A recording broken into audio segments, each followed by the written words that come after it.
आदाब, नमस्कार, अस्सलाम वालेकुम नाज़रीन। पल पल न्यूज़ के न्यूज़ रूम से मैं हूं आपके साथ नदीम अकरम। देश के गृह मंत्री जो हैं वो आजकल नफरत की सियासत को बढ़ावा देने का लगातार काम कर रहे हैं, क्योंकि कुछ राज्यों में चुनाव होने हैं तो उन राज्यों के चुनावों के लिए सक्रिय मूड पर पूरी तरीके से देश के गृह मंत्री अमित शाह नजर आ रहे हैं। जहां अमित शाह ने राजस्थान में एक जनसभा को संबोधित किया और उस जनसभा में जो कुछ भी कहा और उस जनसभा में जो तस्वीर सामने आई वो ये दिखाया गया कि पहला ही शो जो है अमित शाह जी का सुपर डुपर हिट हो गया, जिसे गोदी मीडिया ने दिखाया। पर गोदी मीडिया एक ऐसी तस्वीर देश के गृह मंत्री की दिखाना भूल गया जो कि सोशल मीडिया पर उनकी तस्वीर बड़ी तेजी से वायरल हो रही है, जिस तस्वीर के बारे में देख लेना और जान लेना जरूरी है। जहां भारतीय जनता पार्टी हिंदुओं के हित की बात करती है, हिंदुओं के लिए कुछ भी करने के लिए तैयार है, तो वहीं हिंदुओं के जो धार्मिक चिन्ह हैं उनका मजाक उड़ाते हुए देश के गृह मंत्री नजर आए हैं। एक तस्वीर सोशल मीडिया पर तेजी से वायरल हो रही है। इस तस्वीर में जो कि स्क्रीन पर आपको दिख रही है, देश के गृह मंत्री भाषण दे रहे हैं और भाषण के दौरान जो मंच सजा हुआ है उस पर स्क्रॉल करके आप देखेंगे तो स्वास्तिक का चिन्ह है, यानी कि हिंदुओं का धार्मिक चिन्ह है, उसके ऊपर जूते लेकर के खड़े हुए हैं देश के गृह मंत्री, जिस पर बात करना लाजमी हो चुका है। तो इसी तस्वीर को शेयर करते हुए एक सोशल मीडिया की यूजर स्वाति सिंह लिखती हैं, भाजपा वाले धर्म की बात करते हैं, भगवान की बात करते हैं, भक्त लोग दूसरे को हिंदू होने का प्रमाण पत्र बांटते हैं।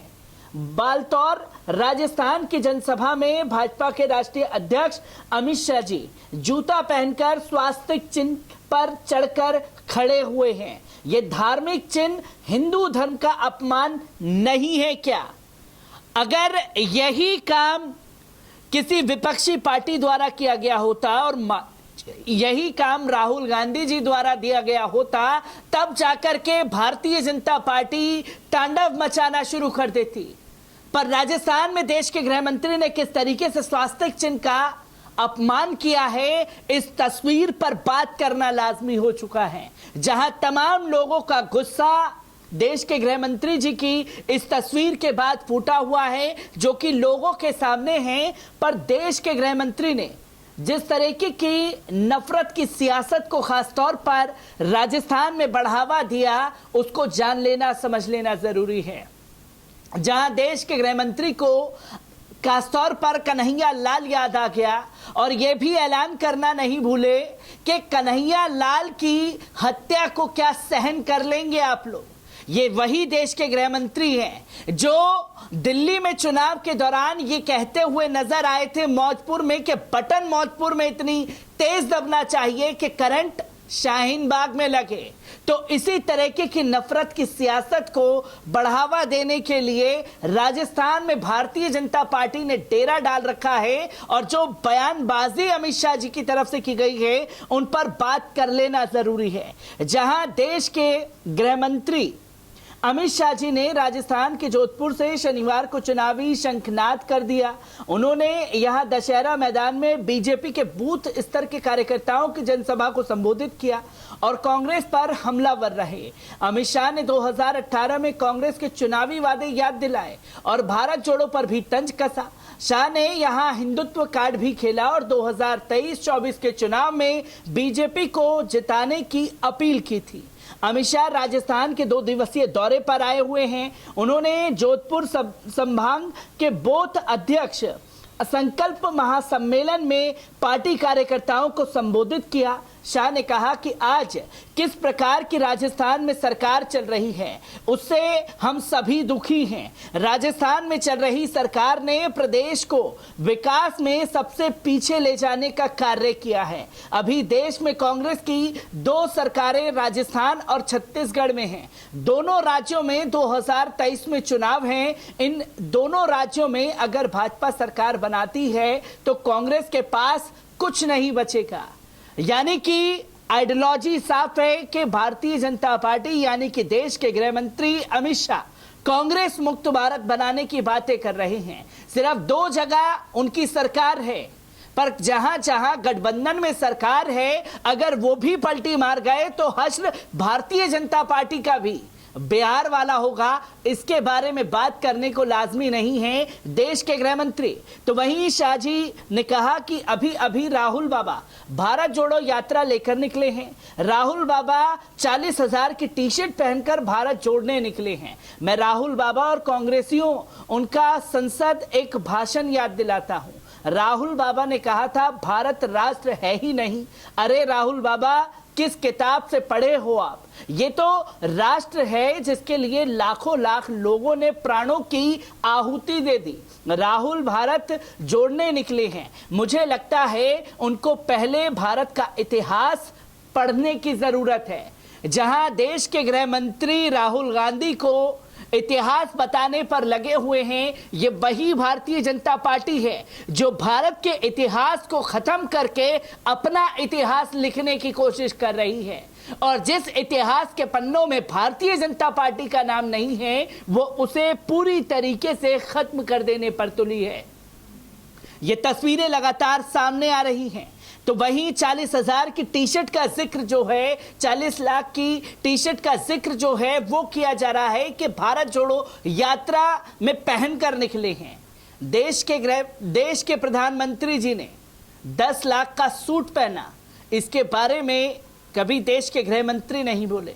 देश के प्रधानमंत्री जी ने 2.5 लाख का चश्मा पहना, इसके लिए कभी बोलते हुए दिखाई नहीं दिए।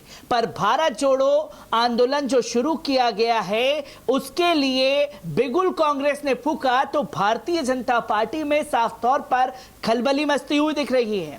तो वहीं शाह ने कहा कि 2018 के चुनाव से पहले राहुल गांधी और अशोक गहलोत ने यहां लोगों से बड़े बड़े वादे किए थे। मैं पूछना चाहता हूं कि क्या उनमें से कोई वादा पूरा हुआ है? गहलोत साहब, मैं आपके वादे याद कराने आया हूं। 2018 में राहुल बाबा के साथ आपने जो फर्जी के वादे किए थे, उन वादों के 5 वर्ष होने वाले हैं। भाजपा उन वादों का हिसाब मांगने आई है। तो वहीं शाह ने कहा कि 10 दिन के अंदर किसानों का ऋण माफ करने का क्या हुआ? युवाओं को 3500 रुपए बेरोजगारी भत्ता देने का क्या हुआ? 20 लाख युवाओं को रोजगार देने का क्या हुआ? मतलब अब केंद्र में जो बैठी हुई सत्ता है वो रोजगार को लेकर के राजस्थान में जाकर के बात कर रही है, यही बिहार में जाकर के रोजगार को लेकर के बात करने की कोशिश कर रही है। पर केंद्र ने क्या क्या वादे किए थे उसके बारे में बोलते हुए दिखाई नहीं दे रहे।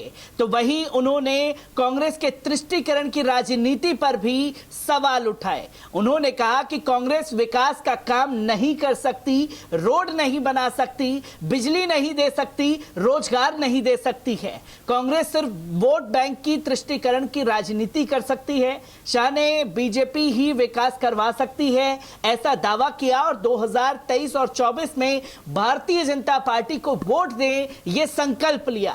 तो वहीं देश के गृह मंत्री को ये अशोभनीय भाषा भी रास नहीं आती, जहां वो कन्हैया की हत्या सहन कर लेंगे क्या? इस शब्द का अर्थ क्या है? किससे सहन किया जाएगा? और जो किया गया उसे मुस्लिम समुदाय के लोगों ने खुद क्रिटिसाइज किया। और अगर आप कन्हैया की बात कर रहे हैं तो अफराजुल की हत्या पर भी बोल लेते तो शायद अच्छा रहता। पहलू खान के साथ क्या हुआ इस पर बोल लेते तो शायद अच्छा होता।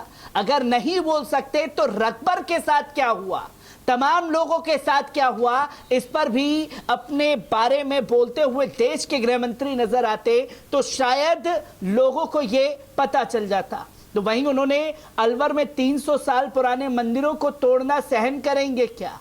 और जब 300 साल मंदिर का जिक्र किया गया जिसको लेकर के बवाल मचाने की कोशिश की गई, उसके बारे में पहले ही खुलासा हो चुका था कि निगम में भारतीय जनता पार्टी की सरकार है और निगम भारतीय जनता पार्टी के इशारे पर ही मंदिर को ध्वस्त किया गया और जिसके चलते बवाल काटा गया था जी न्यूज द्वारा और जी न्यूज के खिलाफ कांग्रेस के लोगों ने बिगुल फूंक दिया था झूठ फैलाने के चलते। तो देश की जनता के आंख में किस तरीके से धूल झोंकने का काम गृह मंत्री द्वारा किया गया है राजस्थान में, इसकी तस्वीरें लोगों के सामने आ रही हैं। पर तस्वीर यह भी सामने आई कि किस तरीके से जो हिंदुओं का धार्मिक चिन्ह है स्वास्तिक, उसका मजाक उड़ाते हुए राजस्थान में देश के गृह मंत्री नजर आए हैं। मैं तमाम अपडेट अमित शाह से जुड़ी आप लोगों के साथ साझा करता रहूंगा। दीजिए इजाजत, शुक्रिया।